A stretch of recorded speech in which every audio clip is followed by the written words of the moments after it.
భూమి విషయానికి వస్తే ముఖ్యంగా రైతుకి భూమితో విడదీయలేని అనుబంధం ఉంటుంది. ఇది అందరికీ తెలిసిన విషయం. అంటే ఎన్ని కష్టాలు వచ్చినా భూమిని కాపాడుకోవాలని ప్రయత్నిస్తూ ఉంటాడు. ఈ నేపథ్యంలోనే రైతులు భూమికి వాళ్ళ భూముల పరిరక్షణకు చట్టం తీసుకొస్తామని చాలా ప్రభుత్వాలు కూడా చెప్తూ ఉన్న పరిస్థితి. సో సీఎం జగన్ సమగ్ర భూ సర్వే ద్వారా భూములకు పరిరక్షణ కల్పిస్తామని ఆయన చెప్పడం ఒక విధంగా ఉంది. ఇప్పుడు కార్యాచరణ విషయానికి వచ్చేసరికి అది రైతులకు అంటే చాలా ఇబ్బందికరంగా మారి ఉన్న భూములు కోల్పోయే పరిస్థితి వచ్చింది. ఈ చట్టం అనవసరంగా తీసుకొచ్చారు, నిజంగా దీనివల్ల మాకు నష్టమే ఎక్కువని రైతులు బాధపడే పరిస్థితి వచ్చింది. చూద్దాం. రైతుకు భూమితో విడదీయలేని అనుబంధం, అంగుళం కూడా కోల్పోవడానికి ఇష్టపడడు. ఎవరైనా వివాదం రాజేస్తే ఎంత దాకైనా పోరాటం చేసి భూమిని దక్కించుకుంటాడు. ఇది భూమిపై రైతుకున్న సెంటిమెంట్. అందుకే రైతుల భూముల పరిరక్షణ కోసం ప్రభుత్వాలు చట్టాలు తీసుకొచ్చాయి. ఇప్పుడున్న చట్టాలను పారదర్శకంగా సమర్థంగా అమలు చేస్తే రైతుల కష్టాలు తీరుతాయి. అయితే భూ వివాదాలు పరిష్కారానికి భూముల సమగ్ర సర్వే చేపడతానని, 100 ఏళ్ల తర్వాత చాలా గొప్ప పని చేస్తున్నానని ముఖ్యమంత్రి జగన్ ప్రకటించారు. భూముల సర్వే పూర్తయ్యాక ఆంధ్రప్రదేశ్ భూ యాజమాన్య హక్కు చట్టం తీసుకొస్తామా అన్నారు. కానీ భూముల సర్వే పూర్తి కాకముందే సర్కార్ టైటిల్ చట్టం అమలులోకి తీసుకొచ్చింది. ఆ చట్టం రైతుల భూములకు ఉరివేసేలా ఉంది.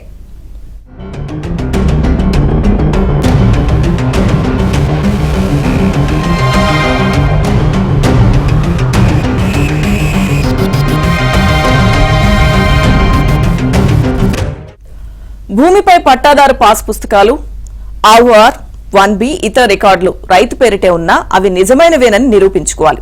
ఆ భూమిపై ఎవరైనా వివాదం రాజేస్తే ఇక అంతే సంగతులు. అది తన భూమి అని రైతు నిరూపించుకోవాలి. లేదంటే ఆ భూమిని వివాదాస్పద రిజిస్టర్లో నమోదు చేస్తారు. ఇక ఆ వివాదం పరిష్కారం కోసం దేవుడే దిగి రావాలి. న్యాయం కోరుతూ రైతు కోర్టులను ఆశ్రయించడానికి అవకాశం లేదు. పరిష్కారం కోసం అధికారుల చుట్టూ తిరగాలి. వారు దయతలిస్తే భూమి దక్కుతుంది. లేదంటే శాశ్వత వివాదాస్పద భూమి జాబితాల్లోకి వెళ్లిపోతుంది. వివాదాలు లేని భూమి హక్కులు ఇస్తామన్న జగన్ చేసిన నిర్వాకం ఇది. దీనివల్ల రైతుకు తిండి పెట్టే భూమిపైనే భరోసా లేకుండా పోయే పరిస్థితి వచ్చింది. భూముల సర్వే పూర్తి కాకముందే టైటిల్ చట్టం అమల్లోకి తీసుకురావడంపై రైతులు, రైతు సంఘాలు, న్యాయవాదులు, ప్రజా సంఘాలు, రాజకీయ పార్టీలు తీవ్రంగా వ్యతిరేకిస్తున్నాయి.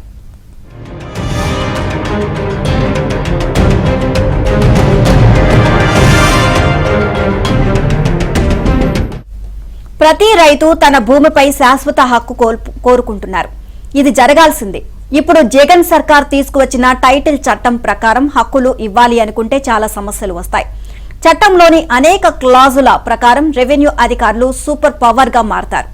భూ బకాసులు, కబ్జాకోరులు, రాజకీయ పలుకుబడి ఉన్నవారు భూ వ్యవహారాల్లో దర్జాగా వేలుపెట్టి కావాల్సిన మేరకు వివాదాలు సృష్టించే అవకాశం ఉంది. ఇలాంటివి జరిగేందుకు ఆస్కారం కలిగించేలా కొత్త చట్టం తయారు చేశారు. చట్టంపై తీవ్ర వ్యతిరేకత వెల్లువెత్తాక జగన్ సర్కార్ కొత్త వాదన తెరమీదకి తీసుకొచ్చింది. కేంద్రం సూచన మేరకే చట్టం చేశామని, నీతి ఆయోగ్ ఆమోదించిన ముసాయిదా నివేదిక ప్రకారమే నడుచుకున్నాము అని చెబుతోంది. ఇది పచ్చి అబద్ధం.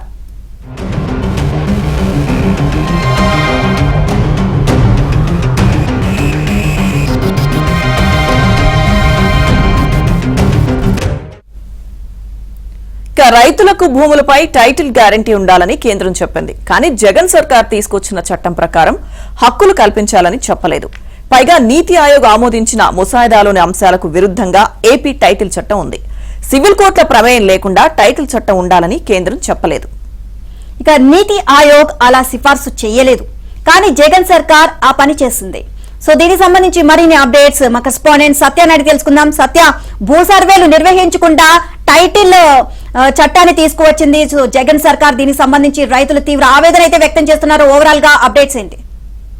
నీలిమ, జగన్ సర్కార్ తీసుకొచ్చినటువంటి ల్యాండ్ టైటిలింగ్ యాక్ట్ పైన అటు న్యాయవాదులు కావచ్చు, రైతులు కావచ్చు, ప్రజా సంఘాల వాళ్ళు కావచ్చు తీవ్ర అభ్యంతరాలు అయితే వ్యక్తం చేస్తున్నారు.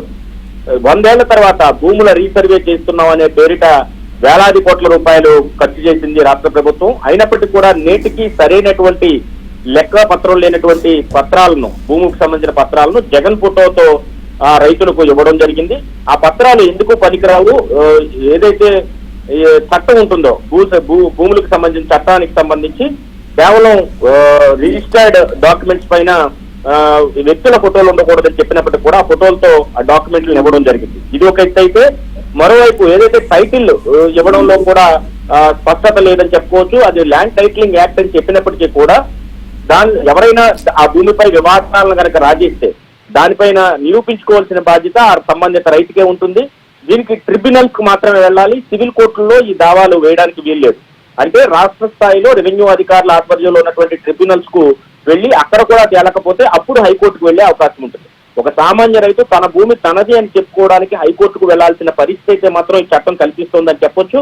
ఏదేమంటే ప్రభుత్వం మాత్రం అటు ఈ చట్టానికి కేంద్రం చెప్పినట్టే మేము రూపొందించామని చెప్తున్నప్పటికీ కూడా ఈ చట్టం రూపొందించాక 3 సార్లు కేంద్రం అభ్యంతరాలు వ్యక్తం చేసినప్పటికీ వాటికి సవరణలు చేస్తూ చివరికి ఎట్టకేలకు రాష్ట్ర అసెంబ్లీలో ఆమోదం తెలిపిన పరిస్థితి అయితే ఉంది.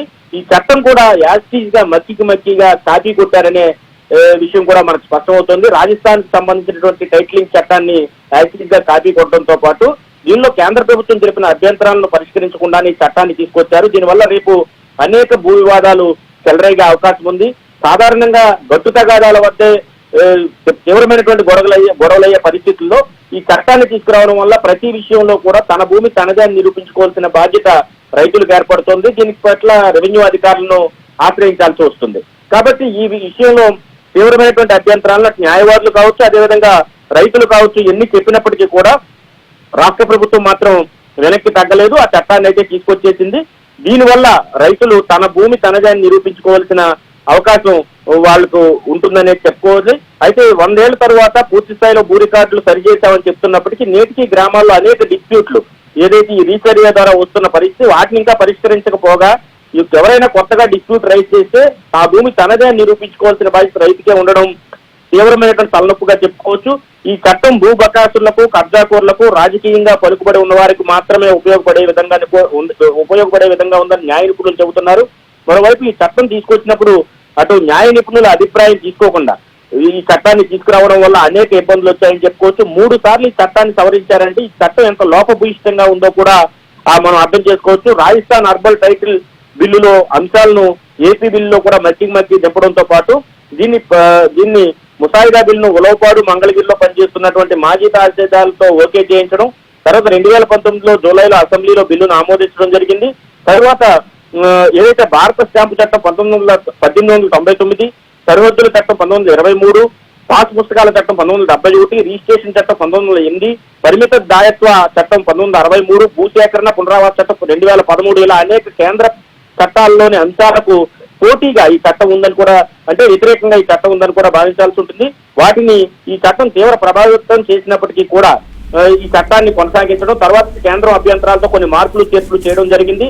ఇన్ని చేసినప్పటికీ కూడా మరలా కేంద్ర రిజిస్ట్రేషన్ చట్టం 1908కి, కేంద్ర స్టాంప్ చట్టం 1899కి ధిక్కరించే క్లాజులు ఇంకా బిల్లులో ఉన్నాయి.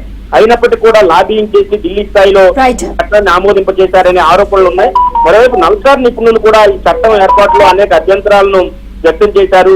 అయినప్పటికీ కూడా ఈ చట్టాన్ని తీసుకొచ్చి కబ్జాదారులకు, మోసగారులకు అనుకూలంగా ఈ చట్టం ఉందనేది చెప్పిన పరిస్థితి అయితే ఉంది. ఈ విధంగా చట్టం ఎప్పుడూ తీసుకురాలేదు హడావిడిగా.